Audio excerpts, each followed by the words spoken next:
Let's do it. All right. Welcome to the Free Yourself podcast. I am super excited. I'm also nervous, right? Because I'm still new to this podcast stuff.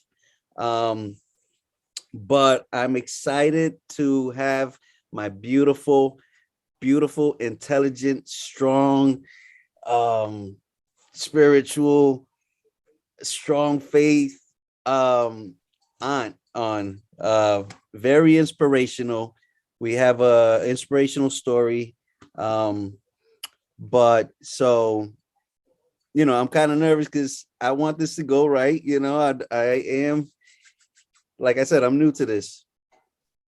And I want to start off by saying that we are going to we're going on this journey right now. And I want to start off by saying that first of all, I do respect all religions. Um, we're going to go on a religious ride, right? And so just want to say everything that's on this podcast is meant to be educational. Okay, so it's from an educational perspective, because like I said before, I like to learn as well. And so no one better than to have my Titi Myriam. Hey, baby. How you doing? I'm doing fantastic. So First of excited all, about spending this time with you. oh man, same Go here. together. We've been talking about doing this for a while. Yes. Um, First of all, happy International Women's Day. I know it was the other day, yesterday, but we're still in the same week, but um we'll get into that a little later because you are an inspirational, strong woman, and we're gonna get Thank, to share your story today. thank you. So let's get into it. So what are you famous for? Who are you? Who are we talking to? Who is this? What are you known for? Okay. So, first of all, I am me, Myriam, your titi. Mhm. Um, I want to be portrayed as a loving person because love have always been like the main force that drive me. I love, love, love. I love mom, dad. I come from a very loving family for a very loving upbringing. And me, I am a mother, a wife, a sister, a daughter, a great grandma. Now it's new. I'm a sister in the faith. I'm a warrior, always a warrior, always standing in the gap spiritually. Um, and I want to be known that way, like as a simple person, approachable, lovable, available. I'm very intentional, and that's me, Myriam, Titi That is who Myriam you for you. are. And I love it because it's not that because you do have you have accomplishments that you have under your belt, right? Mhm. But that's not who you are. That's not what you want to be known for. You are just a simple, beautiful, strong woman, loving, and that's what you want to be known for. Yes. Super humble. And you've always carried yourself that way around anybody and everybody I've seen you. Um, but let's talk about your journey on how you got here. Were you always this person, or Yes. Well, I've always been that lovable person. Um, I think that if you reach out to family members, my nephews, my nieces, mom, you'll find that there's always that identify me as very, very lovable. I remember some of my nephews calling me Kissy Monster because I would try to kiss them all over. Love kissing my nephews, my nieces, my child. But yeah, I had a tough upbringing, suffer a lot from insecurities. Mhm. Always, I have found in my journey recently, I found that that strength that I always portrayed came from protecting myself. not so much being a strong person, but the strength that you would see came from building protection from being hurt. And I thank God that I took a training, if not classes for freedom, and I was able to find that about me, and I was able to cut it down and destroy all those walls. And I'm feeling that the class is called freedom. I feel free. Free. It's like if you have so much that you can hardly breathe, but you're breathing. But now I'm breathing, because I understand certain things. Yeah. My journey, I started very early. I always thought that I was a grown-up. I don't know, even in my early years, I thought that I was older than I was, but it was because mentally I was older, wiser. So I think I was exposed to so much at an early age that made me feel like I was older. So in my growing up, I got married young. At 17, I said I do. At 18, I became a mom. At the same time, I didn't graduate on stage because I was in the hospital having Brenda. So that was my diploma. My first diploma was not high school, was being a mom. Wow. And I remember my senior year being in school because I wanted to finish school. I didn't want to go to the annex school. I finished school and I have to sign papers so I could walk around with my big old belly, because I had a big belly. And I have my classmates helping me around and making sure that I would get to class on time, because they told me there will be no mercy for you. If you stay here, you have to be on time. You're allowed to take the elevator, but the elevator will always make you late. So yeah. so I went up and down those stairs. What school did you go to? Hartford High or Buckley? Hartford High. Hartford High. You know what's funny? I had one of my kids that in the work that I do, that he had broken his leg, and like he wasn't going to school because they said he could take the elevator, but he was always super late. Super. Yeah. And then he had to wait for a security guard and all that. He's like, man, I'm just gonna stay home. So it's funny that you say that, because after all these years, the elevator still makes they still use that elevator and they still make everybody late. Yes.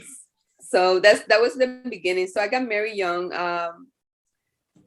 The way we were raised to a mother that got married young. So she could not talk to us about going to college and all that, because she didn't have that in her. Her school was family. Yeah. And she made us strong as a family. I believe that by your mom is a very strong woman. Yes. And you know how she take care of her house and her kids. Oh, yeah. It's a chicken, right? She keeps you under her wings all the time. Yeah. So we are. I did raise Brenda, perhaps because of the situation of losing my son. I made Brenda a little bit more independent, but it was more out of fear than to make her independent woman that could survive, strive, and get ahead. I was more out of fear because of the laws. And maybe we can go there. Because of the laws, I became so afraid of losing her or her losing me that I pushed her away. Like, you need to learn how to survive on your own. And I thought that I was doing a good thing, but I really wasn't in a lot of ways, although my child became a very independent kid. So sometimes too independent that I have to take a line to wait to hear her on the phone or something, because she's doing so much, so many things, so many exciting things, because she kind of follow in my footsteps. So, and it's what I exposed her to. And I thank God that she picked up on the good qualities and not on the other side of me before I became a Christian, that she took some strength from me that she's using now in her job force. So I love that about her. But yeah, very independent. I think I lost my frame of thought there for a second. Yeah, you were talking about your upbringing and yes, how you got to where you're at, and you're talking about, like you said, your upbringing. You were at your graduation where you had your daughter. Yes, when you were supposed to be graduating. Gotcha. But you mentioned losing your son. Yes. All right, can we go there? I have this Yes. clip here because this is part of your journey into becoming um, a Christian, right? And finding peace, right? So I'm going to play a Yes. clip and then we can go into talking a little bit more about it.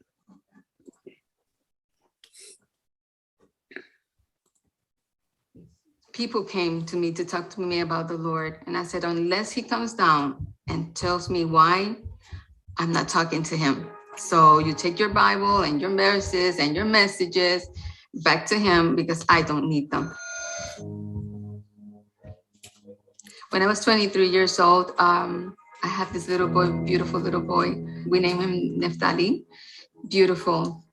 He was my complexion because my daughter is very light skinned, but he was my complexion. And I remember falling in love when I had him and the doctors put him in my chest. His eyes locked in my eyes, and I was in love with him. And from that moment on, he was everything to me. When he was 3 years old, I wanted to take him to the San Juan Festival because this is something that we did every year. As we were leaving the apartment, I said, come on, Netito, let's go. We used to call him Netito. Let's go. And he said, no, I'm not leaving with you. So I said, well, if you're not leaving with me, I'm taking Brenda, which is my daughter's name. And my car was across the building, so I wanted to turn it around to pick them up in front of the building. So when he came down with my girlfriend, as he was saw me in the car turning around, I believe that he thought that I was leaving him, and he started running, and there's a street. So before I pull my car from the street to turn it around, I see him running, and I saw a car coming also very fast. It didn't give me time to call him or stop him or tell my girlfriend, watch out, he's running. Everything happened in a moment.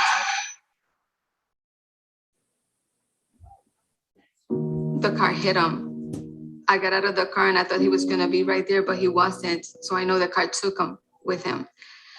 I started running behind the car until the car kind of threw him back out from under him, under the car. I screamed so loud that it was like my whole world came out of my life, of my body with that scream.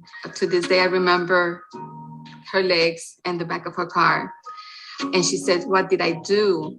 And I just screamed. I was just screaming and screaming. So she left the site. He died in the hospital. He lost so much blood that he didn't make it. When we were at the funeral, a lot of people came and consoled me by telling me that God had a plan. I couldn't understand why a God so loving would take a kid in that manner of way.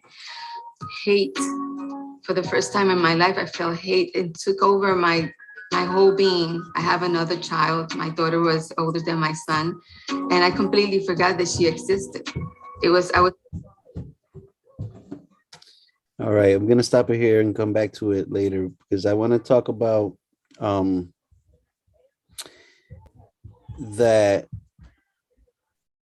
that feeling of why you thought, or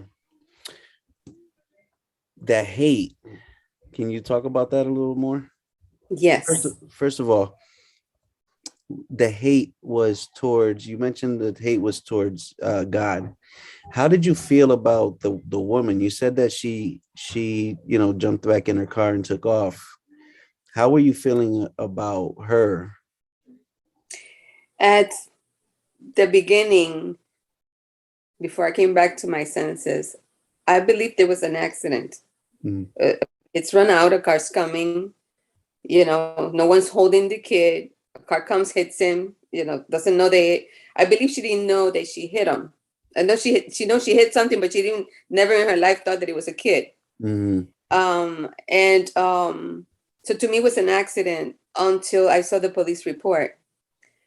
When I saw the police report and he said that the mother was holding the kid and the kid ran out of, it's like I allow him to run out of my hands, and she's coming immediately. I knew there's something was up because this car is coming fast. How do you know, if you don't know who you hit or what you hit, that there was a kid coming out of my hands, like I let my kid go. Mm-hmm. So things didn't make sense on that report, and that made me so mad, so mad. And I couldn't remember her because all I could remember of her is her legs and the back of a car. And I'm still talking to you right now. I can see her legs in the back of a car.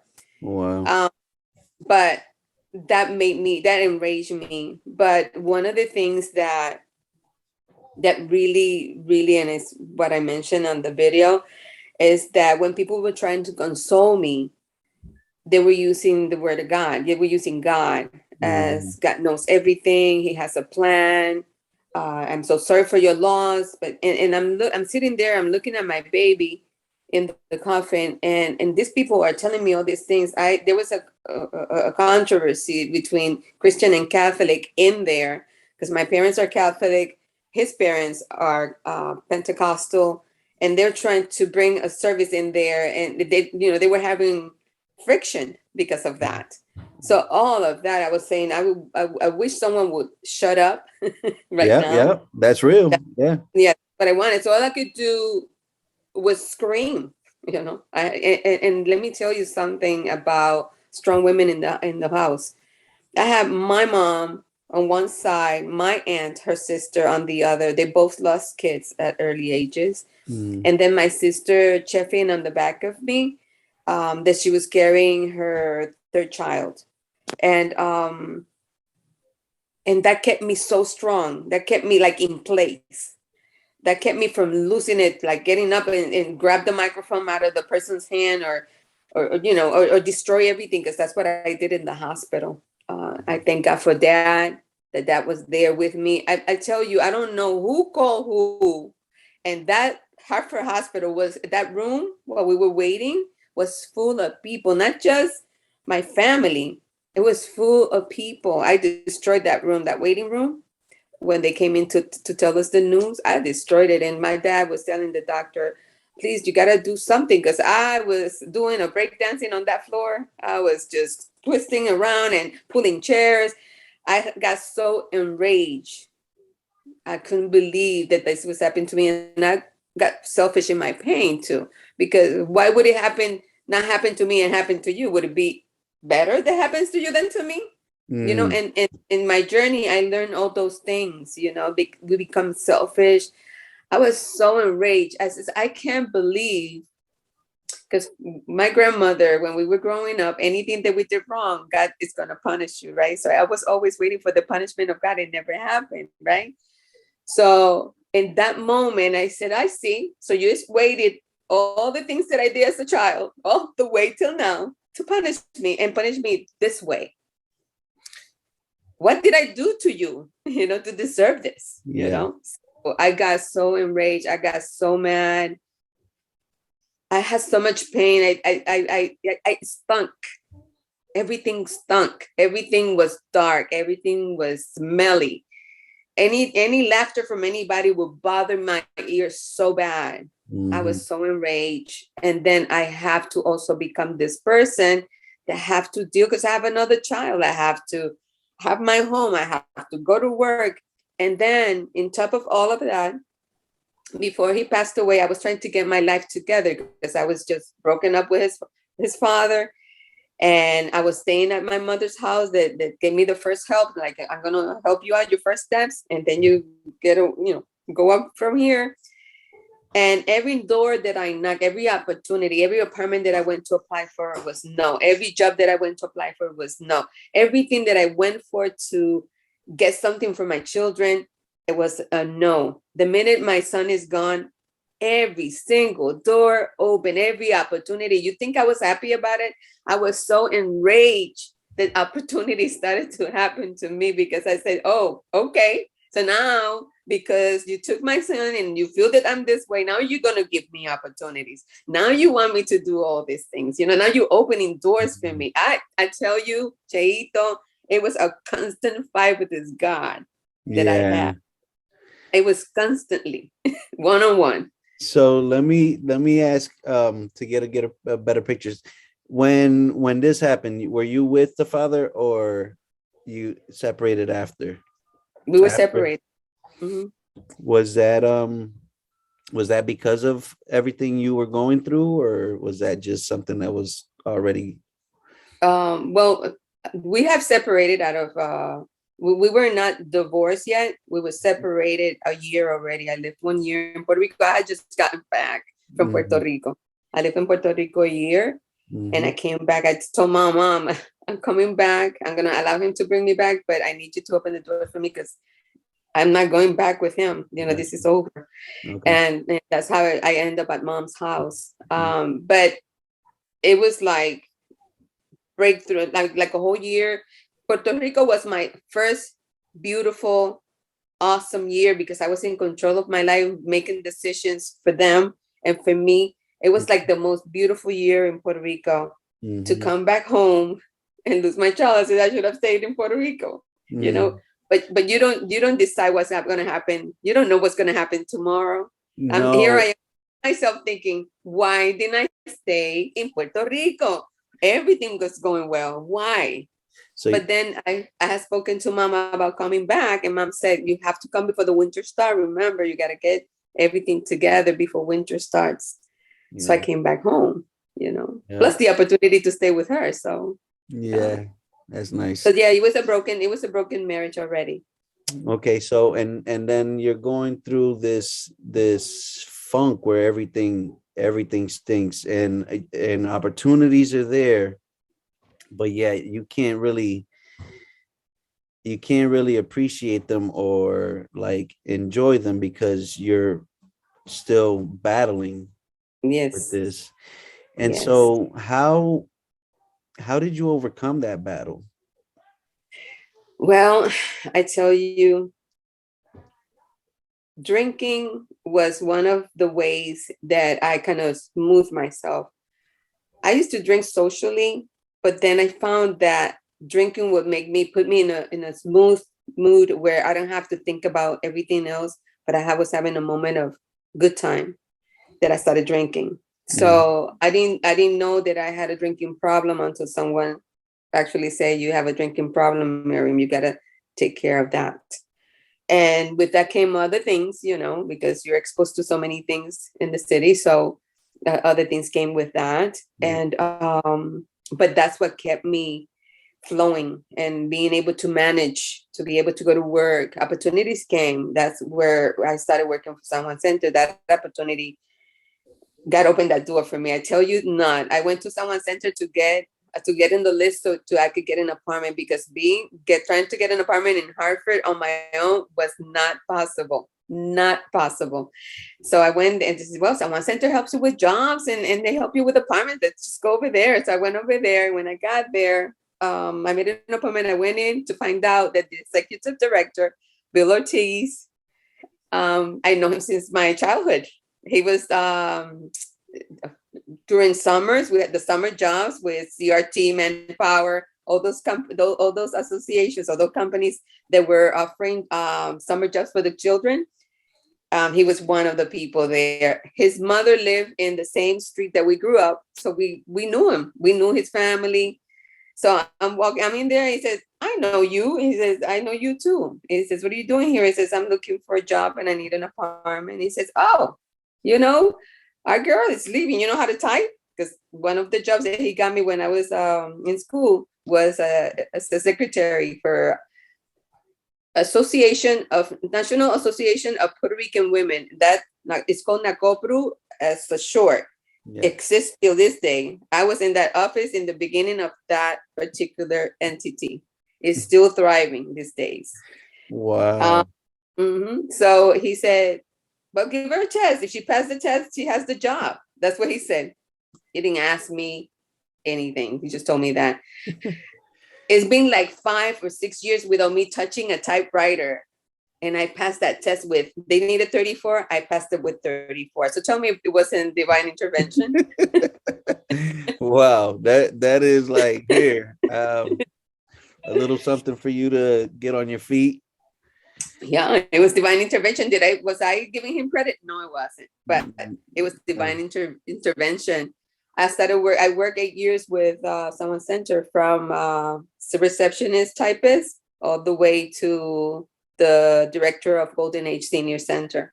When I was working there, I did so much on the floor with the counselors that, and it's my nature to try to learn to make sure that everything goes smoothly. That's my nature. I want to know what you do in case you're not here, that I could take care of your clients or let them know what's up, what's the next step. So I learned a lot from the counselors, the ones that dealt with housing, the ones that dealt with employment. And I started working with them. Whenever they were not there, I would take over their clients and stuff like that, and at the reception, right? So when the opportunity came, the director said, you know what, I'm going to put you in housing. And then the guy from employment left and says, I'm going to switch you over to employment, but I'm going to let you work with housing until I get someone for housing. So I started doing that. I got a lot of people in Hartford jobs. A lot of, I got in Hartford, a lot of families, their housing, their food stamps, the welfare, everything, because I have connections all over the place. And then because we grew up with all these people, because you know how Hartford is. It's a little Puerto Rican territory, where everybody knows everybody and everybody's working for the government, everybody's working for the city.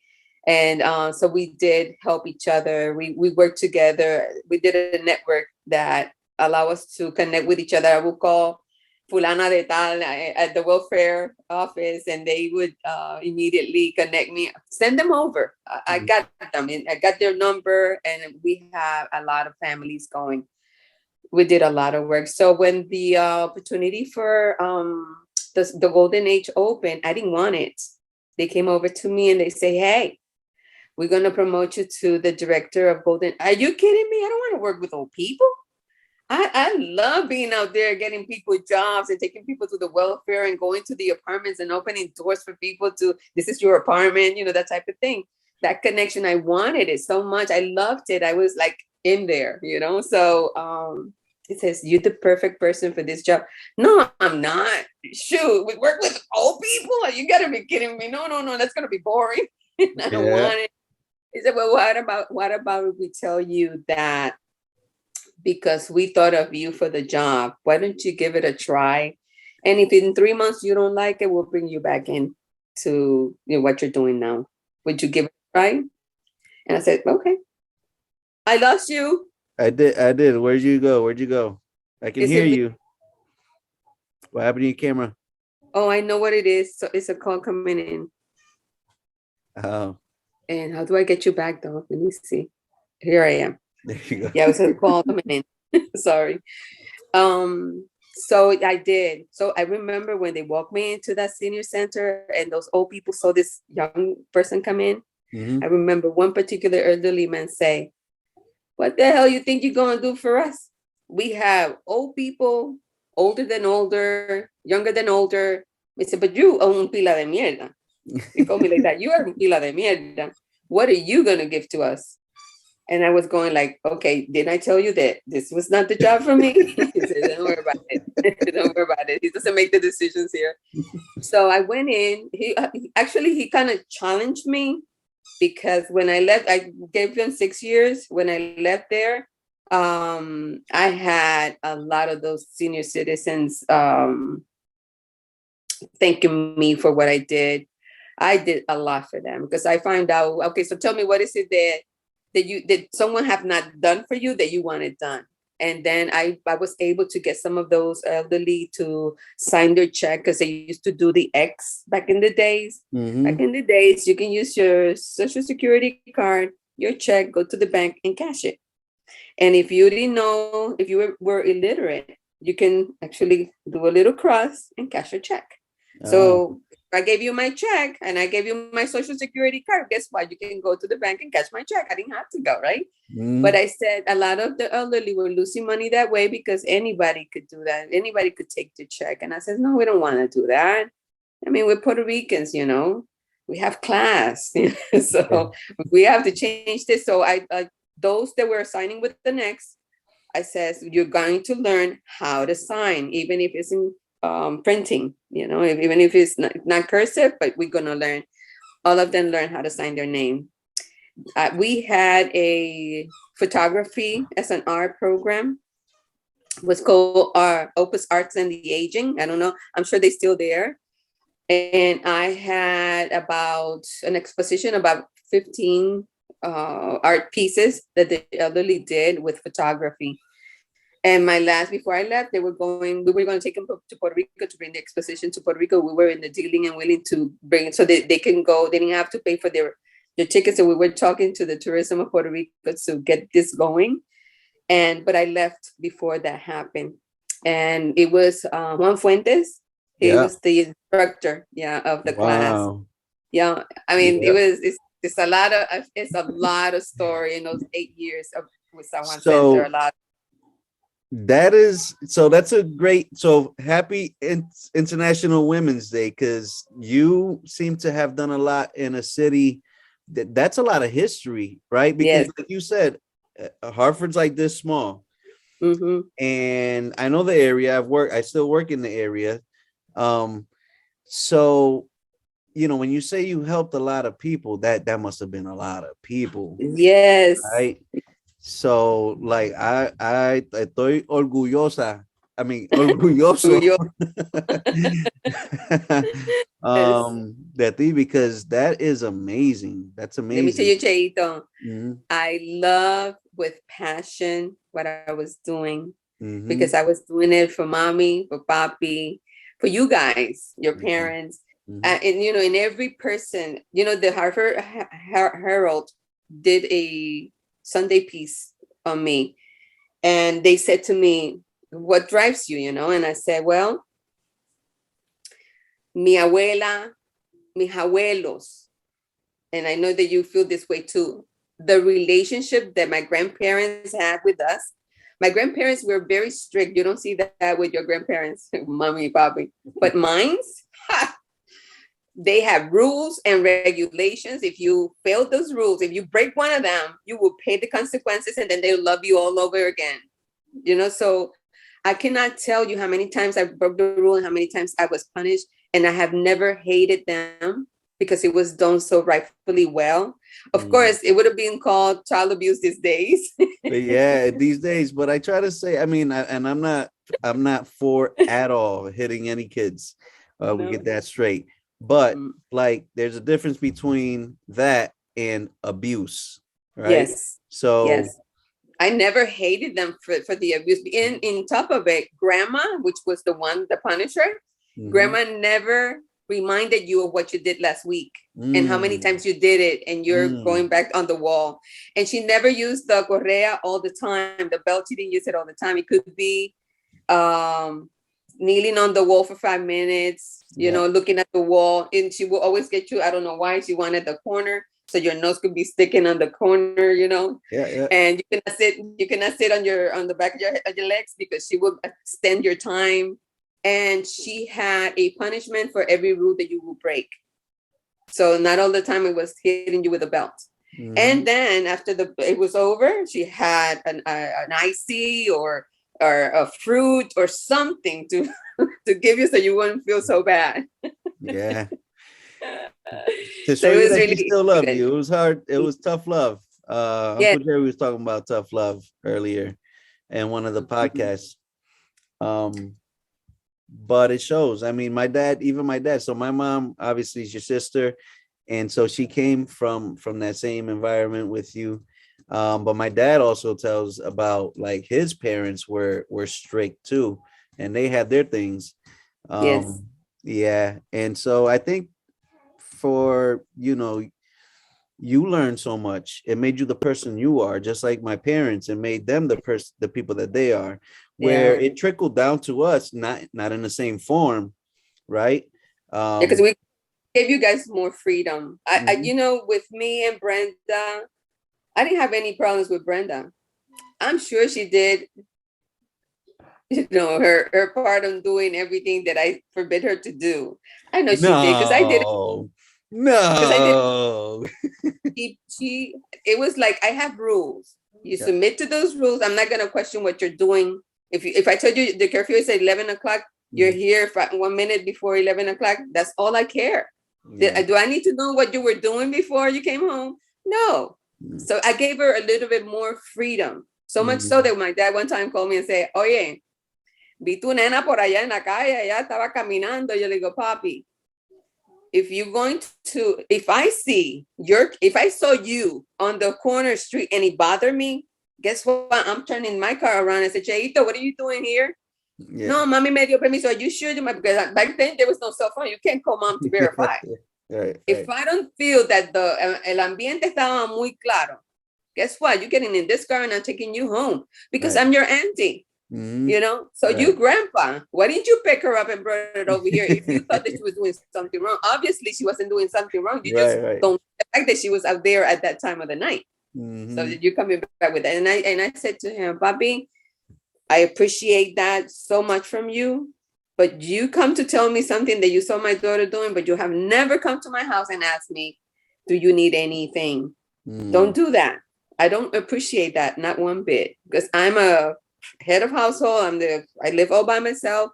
And I was trying to not just prove to everybody else, but to myself that I could do this, that I didn't need anybody else, or I didn't need to get someone in my house, a man in my house to help me pay the bills and have someone that comes and abuse my child because I need help. No. I was going to prove that I could do this. And I did. Mhm. And let me tell you, whatever means I had to do to be able to pay that monthly rent, to pay that monthly light bill and that phone bill, and then have food. And I used to visit people at dinner time sometimes. Hey, how you doing? So I can have some food for my child. You know, nobody knew. I'm sure mommy can pick up on Caught that because on. Yeah. you know how your grandma is. They know what they know. They know. They know. Yeah, every now and then she would put some stuff in a little bag and say, "Toma para la nena," you know, Mhm. take some Yeah. food for your child. So yeah, so they were a great help. I believe that we have such unity in our family that even when we are apart, and even when we think that we're not welcome, or when we think that we're there, we're Yeah. always there. No, We're I know. away, I you know know. that. And I always say how grateful I am. And Eggy and Jenny, they'll say the same thing. Brenda, Mm-hmm. that Elise, that I'm gonna go down the line, but like that's how we Mm-hmm. feel. And part of the who I always say I am is, and part of me is that I'm real sensitive to that energy, that just your presence of that, you being that way, you can feel that, right? And Yeah. then all the actions speak for Mm-hmm. themselves también, where like you show that, like, and I know that Brenda is the way that she is because that's the way you are. Mm-hmm. And so I always appreciate our family being a unit, like you said, Yes, unity. we It are. is a unit, and I Yeah. see how mom and all my aunts and uncles, where we all go through our lives and we go through some Mm-hmm. things, but even if we're not there like at those moments, you can tell that you're thinking about them, you're praying with them. When you do see them, or you reached out or anything, when you do see them, it's like, man, it's like that they never left, they never lost anything there. When you're together, it's like nothing is broken. Yes. um but that's not the case, and I'm not saying that they're broken, but like, how when you're going through your things, when you're together, doesn't seem like you're going through those things, Right. you know Right. Yeah, you're and, wrong. That's why I said that I found that some of my strength, where you see, wow, man, esa mujer es un muro, you know, ¿quién la tumba? yeah. But it's just a brick wall. And but it's defenses that you have put because you have to survive. Because Mhm. let me tell you something. I wanted to prove this to myself, and I wanted to prove this to others, that we can do this without having to have this bunch of guys come into your life, destroy you, and throw more stuff at you, and you still more broken at the end, and no help, and destroy, and your family destroyed. And that you can do this on your own, that you have such an intelligence, that you're one unit, you can do this. And Mhm. I wanted to make sure that I had that I was able to do whatever I need to do, even if it took 2 jobs to do it. And I did. And I was able to take this child and was able to, I says, Mommy, back in the days, the sneakers, the t-shirts and the jeans, that's what you Mhm. guys wore. And Yeah. I could not buy those sneakers all the time. but my child was such a good kid. And I says, I want to see those grades, because to me, having good grades meant that you're mentally well. Mm. Even if you were destroying the whole city. Those grades are good. I know something is going Something's right clicking here. up there. Yeah. So Come on. yeah. Yeah, And she you're was getting firing on those all grades. cylinders. You know, it's not like, I don't know, man. The elevator doesn't go to the top floor with that one, right? And I have rules. I mean, say you do this, I'll do that for you. But remember, we are here all by yourself. I have you, you have me. We have to have each other's back on this, Mhm. because I cannot be with you 24/7. You have to learn how to stand on your own, go out there, and you can be making trouble for me, because I'm trying to make it so that we can live together, live independently from everybody else, and not go asking people for some money. Yeah. I don't want to owe anybody anything. I don't think I owe anybody anything in Hartford, because I never asked for money. I was showing that I can do this. You know, I Yeah. might could be broke, but I was looking the part. Mhm. So yeah, and you remind me of my mom, because my mom has always been. I've watched her play different roles in her life, and she plays a role. She does not plays a role. She takes those roles and responsibilities on, and she does it It's right. serious. She was Yeah. home with us. It was we never lacked for anything at home. Even when we didn't have much, we didn't lack for anything. She Yes. held it down. It was like a team. If something happened, dad knew, or maybe some things were like, nah, you know what? We got this. We don't gotta let them know. But she always had that control, where even if she didn't know it and didn't have it in the inside, on the outside, it seemed like she was doing it. Yes. Yeah. Right? She had it all together. Yes, definitely. Yes. And yeah, and and they, I always say that I love that I witnessed that I watched that, right? I didn't Yes. understand that when I was growing up, but when you look back, it's like, man, they taught me so much without even saying anything, just their actions and the way of being. And you see Yeah. them now, they still, man, they love life. They enjoy life, Yes, they do. They right? do. So that's They what keeps them young, man. Yeah, Yes. exactly. They They're enjoy surrounded life. by, yeah, they're surrounded by a lot of love, because they give so much love, and Yeah, that's beautiful. yeah. And they staying younger and younger, those two. Hmm. So many So years older. But that's yes. I'm proud to be part of this family. I'm proud to have my mom, my dad, my aunts and uncles. I just love you guys. We love you guys too so much. All of you, each and every one of you, because each and every one of you is a part of us. And mom raised us to be together, because Hmm. we were a lot. I mean, 11 kids, that's a lot of That's kids. a whole lot of kids, man.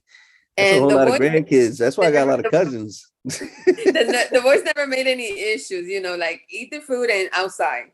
But us girls, we had issues. But mom never allowed us to go to sleep mad at each Man. other. She always make us made up. Even as grown-ups, if we have two words and we were like upset with each other because we said the wrong thing and we left mad, mom will call you, hey, did you made up with your sister? And my sister, hey, did you made up? I don't want to hear about this. In my house, this doesn't happen. I'm sorry. And so we will go and apologize to each other, because that was mandated by mom, and we still keep that. Yeah, Sometimes we have to say harsh things, and I said, I'm so sorry if I'm offending anybody, but I have to say this. I don't want to sugarcoat it, because it's not going to solve the problem. it's not. So we have to say things, even when we don't like it, because we do it, like you say, tough love. We have to say it, Mm. because we love you. Even if I don't sound too lovable right now, I'm doing it out of love. Out of love, right? That's not the intent. Yeah.